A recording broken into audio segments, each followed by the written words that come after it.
Welcome to Revolution Against Evolution. I'm your host, Doug Sharp. Your co-host, Rich Gear, here as well. And Doug's got a really nice program. We're gonna do some bullet pointing today. There's a lot of stuff to cover, and lies we are tempted to believe. Yeah, right. Yeah, that's one of the things I wanted to think about today is that a lot of the things that are put out today, we talk about fake news. Fake news, yep. And fake science. I'm going to talk about the things that is junk science or fake science, and the things that have been promoted over the many years as being true. We find out now that they are really lies, and I would like to figure out first of all, why do we fall for lies, and then how can we actually detect what is true? Yeah, that's the old adage. It's not to be crusty, but there's lies, and then there are damn lies, you know. Mm-hmm. and I guess the thing is, Doug, there are things that start out not necessarily lies, but they turn out to not be true, but they aren't done maliciously. What really bothers me is when they hold on to things that they know and have been proven demonstrably false, and they still teach them or promote them and delude a lot of people, and people for years and years keep saying they'll use the same kinds of arguments, not realizing they've been debunked for 50, 60, 100 years even, and they still keep promoting them in some of the books, some of the science books and other things like that. There are other lies we believe, Doug, because we are self-delusional. Right, because we want to believe a lie. We don't want to. If we believe something that's opposite what we've been taught or want to believe, then we have to make a change in how we live or where we go. We don't want to do that. So there is self-delusion, and between the two of them, the devil does a pretty good job of keeping us pretty confounded. Nice. So speaking of that, I'd like to talk about garden variety lies. Okay, let's bullet point them off, Doug. And these are the things that start right from the beginning. Satan is the father of lies. Right. And he promised to Eve the knowledge of good and evil. That's what this tree is for. So to select this fruit, and you will be like us gods. And when you're talking about these, the problem was in that, and this is the other kind of, this is the worst kind of lie. And Doug will go into, is a lie that's actually partially true. Yeah, right. Yeah. Remember, Jesus said, "A little leaven spoils the whole lump." Just a little bit of leaven. Well, this is like half true and half. They did get a knowledge of good and evil. Right. But they didn't become like God, that's for sure. They lost it. That's right. Okay, It was the opposite effect that would happen. And this is what happens to many of the lies. You get partially something that's real, but the consequences aren't anything of what you thought or what you were led to believe. Yeah, and I think even in the original Hebrew, it talks that when he talked about gods, it's talking about actually the devils that he led away. He's going to be like us. That's interesting. That's even so. In other words, there's a plural form, or yes. Or you be like the demons, be like the fallen angels. Okay. It's going to be like us. I've never heard that before, Doug. That's an interesting take on that. Anyway, continue on with your bullet points. Yeah, and it's sort of like God is sort of hiding something from you. He's withholding this whole thing from you, and he's appealing to their pride. You know, you'll end up being smarter than God because we have this knowledge of good and evil. And then eventually along the way, he told Eve, "Well, did God really say that?" Yeah, when you start to challenge something, then they come up with another. Well, is this really what he said? That's right. Yeah. In fact, he actually plays on something that she did, because she said, "No, we can't eat it or even touch it." And that's the first indication of adding something that was actually said. He didn't say you could touch it all you want, pick them up, throw it, and have an apple fight if you want. But the point of it is, you didn't. But I'm saying that's a very subtle thing when she said we can't eat it or even touch it. You know, and the Bible does talk about Satan actually being subtle in his approach to Eve. He was he was not straightforward, and then eventually he comes out and says the blatant lie, "You shall not surely die." Yeah, and you get the little lies, you start going down the road, then the big one gets swallowed. That's usually what happens. It happens with cults. It happens with atheism. It happens with really pretty much any kind of lie like that. It's the little things that start leading you down a path, and then pretty soon you swallow the big one. Right. And that's what it usually, and terrible consequences usually. Yep. And then you get the idea that this is something you can have now. You don't have to wait for it. Right. And the process. And of course, Adam and Eve already had everything that they needed. Yeah, the very interesting thing is, in the very beginning, it says he made them in his image. Exactly. Male and female. He made us not only have fellowship with God, but we were always meant to actually be over the angels, and we were meant to be like God in a certain sense. Mm-hmm. We aren't ever going to be God. There's only one only begotten Son. There's only one true God that's been from everlasting to everlasting. We are created beings, but we are like Him in the sense that we are made in His image. Mm-hmm. Very image of God we are made in. So what He's also, another part of the lie is they promise you something you already have. You're right, yeah. I mean, that happens a lot. Mm-hmm. You already have everything you want, and they it's not only pride, but it's also greed. Mm-hmm. John talks about it in his book of 1 John, I think it was this, lust of the eyes, the lust of the flesh, and the pride of life. Mm-hmm. And all three of these things are mentioned, are in this little capsule, encapsulated thing in the very beginning in the garden there. So, yeah, it was sort of like this. Last week we met with our financial advisor, and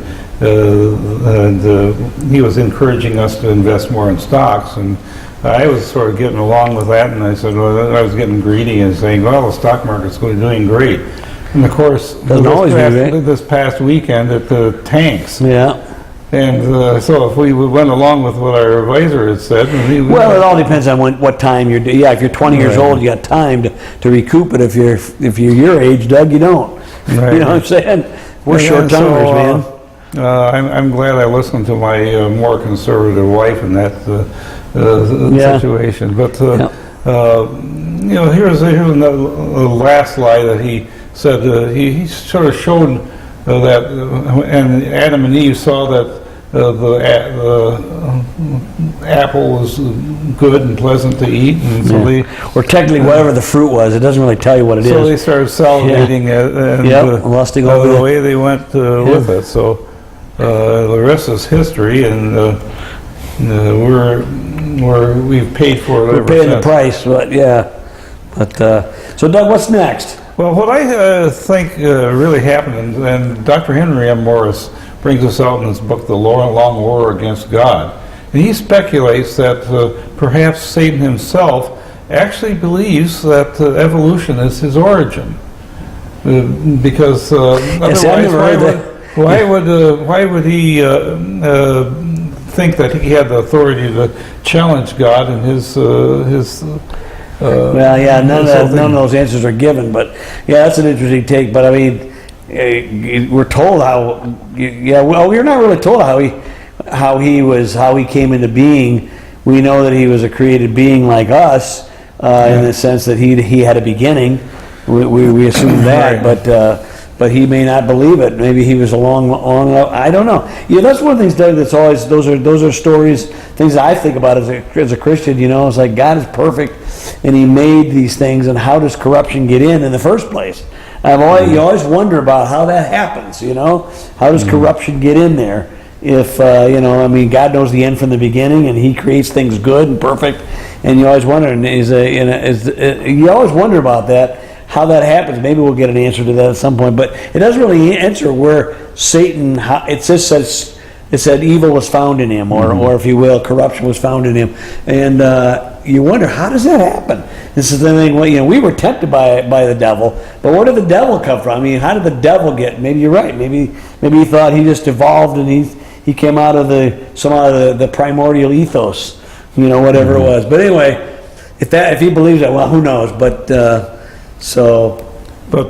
would explain why he thinks that things are going to continue to get better. He's going to win in the end, is what he thinks. Exactly, and he believes that because of natural selection, you have continuous improvement in the genome.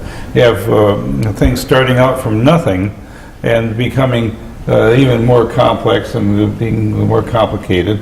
And, the laws of physics of thermodynamics really work against that because, actually the laws of probability, because what you... It's not only that, as everything about the evolutionary model is anti-science, it's naturalistic, but that doesn't mean it's scientific, because what property that's inherent in a stone or a gas or whatever, inert or whatever, what properties will allow it to become a self-replicating, living molecule? What properties inherent in that will allow it to do it? We are told the Earth was made into us because God breathed into it. There's something outside of matter that caused it to happen. But science has no naturalism has no answer to that, because there is no answer to that. They bring it back out to the cosmic Big Bang. Well, what was before the Big Bang? I mean, they don't really have a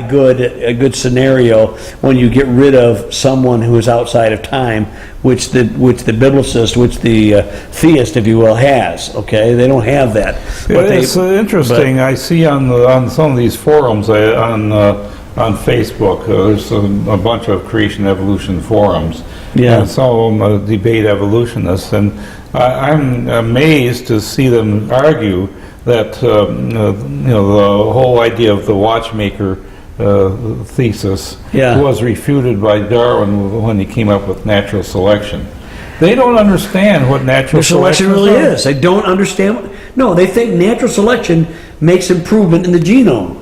All it does is shuffle around what's already there. It causes extinction more than it doesn't really make anything new. Well, it's sort of like cherry picking some of the bad stuff out. But the fact that the only thing that mutations produce is bad stuff. They don't account for they don't account for that problem, and they think natural selection actually is a little supernatural demon going in there. Yeah, I mean they anthropomorphize natural selection. Exactly. Like it's God. It's figuring out things a million years in advance what it's going to need then. Right. That doesn't work that way, folks. That's just, there's nothing. You're putting anthropomorphic qualities to naturalism, and you're basically putting godlike qualities to something that's not. The same thing does when you say mutation. That's not natural selection. All that does is usually it creates bad things. And for every quote positive mutation, which they list, there's 100,000, a million bad ones. The preponderance of genetic load is so bad that really we have no chance at all. If there was not a God, if there was not something staying the hand of destruction, we'd have been destroyed, a million times over. Okay, and long ages don't help you. Okay, and it's sort of like believing that backing into your garage with your truck improves the quality of your truck. Yeah. All of a sudden you have a new feature. You got. I got a new hole in the wall there. I couldn't. Now I can get out of this new hole in the garage. That's the kind of. Well, you think about things like they consider positive mutations. We've talked about it on our show many times, like the sickle cell anemia. Mm-hmm. Okay, for instance, and or the blind fish in a dark cave. Those kinds of things.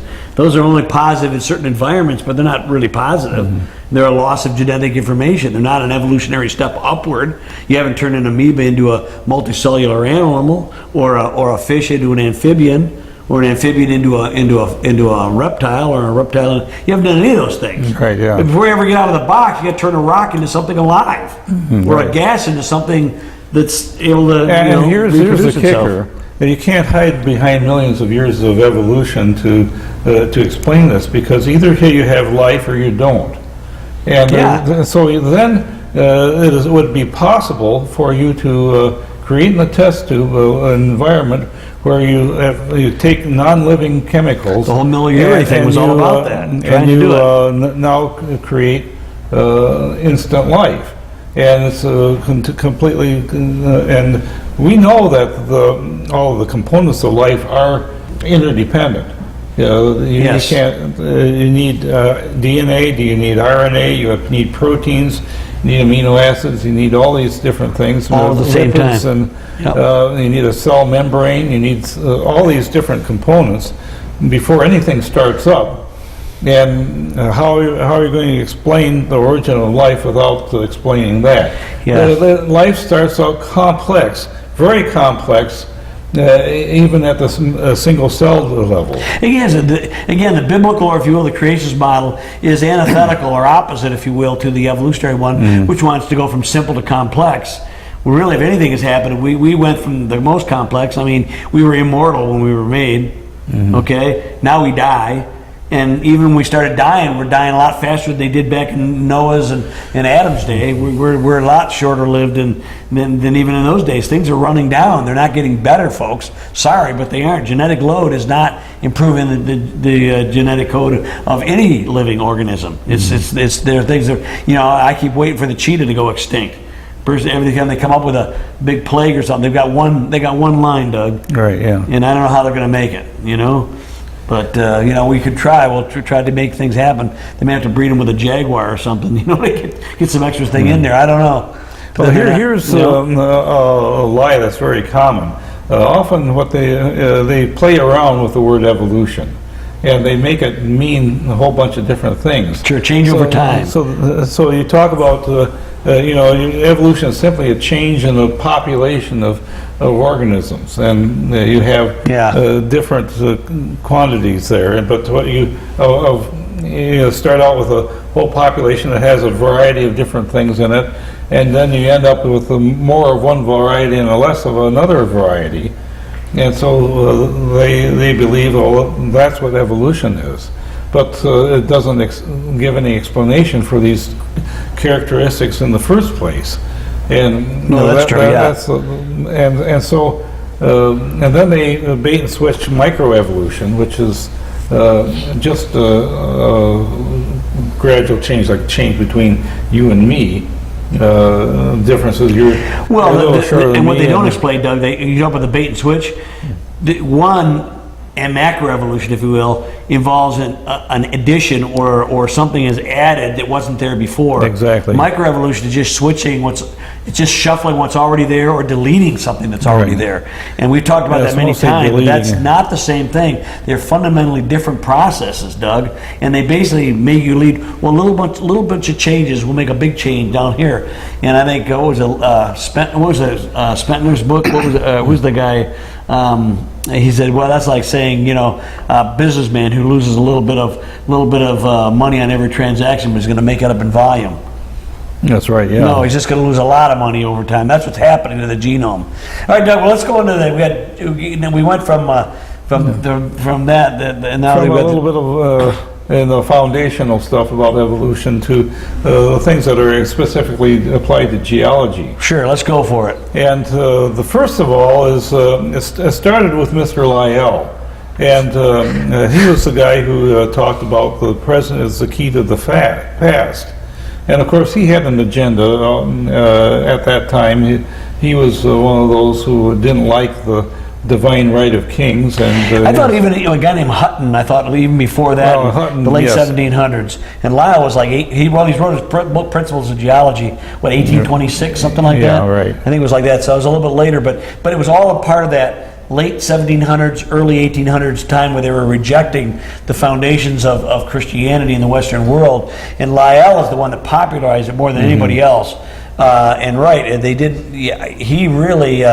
And of course, I think Darwin really he influenced Darwin quite a bit as well. He was older than Darwin, but he influenced him quite a bit. But yeah, the idea was if you could disprove the timeline of the biblical chronology, because I tell you, folks, no matter how you try to slice it, you take the genealogies, the stories in the scripture, you can't get much more than about 6,000 years for the time of that's a long time, believe it or not.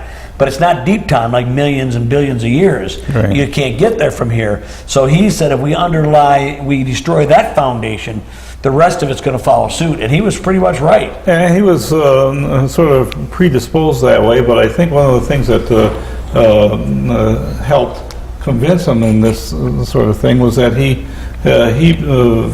figured out that the Niagara Falls recedes at the rate of 4 feet a year. Mm-hmm. And so he extrapolated back in the past to what it would have taken for the Niagara escarpment to actually carve that gorge in that amount of time. And so he came up with that it was 11,000 years, and he said that doesn't mesh with the Bible, and so that's a reason to throw out the Bible. Well, what have they found in recent years? Well, what they found in recent years, the thing of it is that he didn't stand there and watch it recede 4 feet a year. He just took it on what the hearsay was from other people. They said it was over here back at this time, now it's up here, and that kind of stuff. But Ian Juby, he studied Niagara Falls quite a bit, and one of the things is that there is a historical record that in 1677, when Father Hennepin visited the area. I've heard of him. And he actually drew a picture of the Niagara Falls, and it was much further to the east than what it is now. Right. So if you take that picture, you get back to more of a biblical time frame of post-flood. In fact, it eroded so much, Doug, 20 years ago, whatever it was, they actually had to shore everything up with a cement thing behind it now. They actually stopped Niagara Falls, and they as I understand it, they put a whole concrete and to shore it up so it wouldn't erode anymore. They want to keep it the way it is now, you know. So I mean, even the cement will wear out eventually, but it's holding a lot. It's going to erode a lot slower than 4 feet a year now. I've seen a video where I think back in the 60s there was a whole section off of Wizard Island. I mean, off of what's that island? I don't know the name of it. But that island, a whole section of that caved in and came off. So they shored it up. And so gotta be 20, 30 years ago. The whole idea of the present is the key to the past, which is called uniformitarianism, and I call it uninformitarianism. Yeah, uninformitarianism. Yeah. Because if you can, and so they measure the rate of how long things got fossilized over millions and billions of years. Yeah. And so, and that continues to change, although. We've done many shows on fossilization that can happen very quickly, and usually fossilization just requires the right environment, which the flood would have supplied in ample quantities, you know. But you need water, cementing action. There's different things. We talk about the stalactites forming quickly in some areas, and in fact, what was that one thing that we talked about one time at Carlsbad Cavern? They said this is 4 million years ago, and then it got less and less. Now they got rid of the sign entirely because it doesn't work at all. And these long ages they don't explain a lot of things. In fact, so they've had things where they've had mountains have worn down and built back up and worn back down. It's almost like the dynamo approach for the magnetic field. They always have up and down. There's no evidence for any of it, you know. But the point of it is you do that. We do have some mountain building things, and obviously we have volcanism. But the present is not the key to the past. In the simple thing, there's a lot of the scientists now. I think they feel, or scientists, or if you will, atheistic scientists, who feel confident enough that their paradigm has been pretty much accepted by everybody. They are now acknowledging that catastrophism is really the order of the day, not uniformitarianism. Okay, but they always fall back on that. The asteroid impact that killed off the dinosaurs. 65, the KT boundary. Yeah, they go into all that kind of stuff now because they feel like, okay, it doesn't matter if we have a catastrophe or two here, but that puts the lie to uniformitarianism.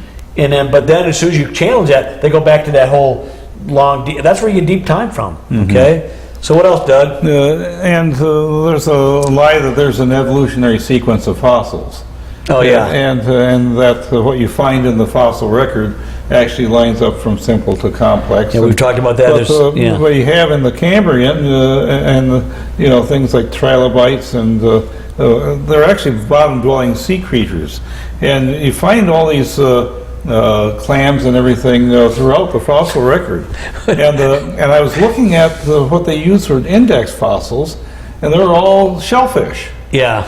For the most part, and the thing of it is that what you find in the fossil record, if you find this shellfish, then it's this age. Well, if it's this age, then you expect to find these shellfish. sort of like a self-fulfilling prophecy. Right, right. And- Wherever you find these shellfish, that's the age. Yeah. Of course, I screwed it up when you had living fossils like the coelacanth, Right. which was used as an index fossil. Oh man, yeah, carbon-14 proves millions of years. When I hear that, Doug, I want to smack them side of the head because they're either lying to me or they themselves are idiots. Right. Carbon-14 is not good for much more than a few, 50,000 years if you extrapolate to the ultimate nth degree. Right, yeah, Possibility, right, maybe. exactly. That's about all you get. No, it's not good for millions of years. Carbon-14 is good for creationists. It really is good for us. Because they're finding carbon-14 in diamonds and coal and in Dinosaur limestone. Yeah, they're finding. Are they finding? I think they're finding some. I've heard that in dinosaur fossils they've been finding some. Of course, they're finding other things in dinosaur fossils as The well. problem with this radiometric dating is that you actually destroy the sample when you do it. Yeah. So no evidence. So No you, evidence don't- you remains. can't actually go back to figure out, and they are sort of reluctant to do that because then they lose the thing that they're trying to prove is old. So Oh, man. it's There's so much more. We only got a couple more minutes, Doug. I don't know if we're going to be able to Yeah. finish all the stuff. Yeah, we're about halfway through. We're We about got halfway 2 through. Maybe minutes. we'll have to do another show on this, Doug. Right. So just we'll do part 2 of lies we people want to believe. What else is that? Anything else on this geology, or do you want to go to the next one? The thing about artistic lies, where the artist actually paints the way that he imagines. Imagine That's what I do for a living, folks. Yeah, he's our artist, and so I blame his ilk in that particular problem.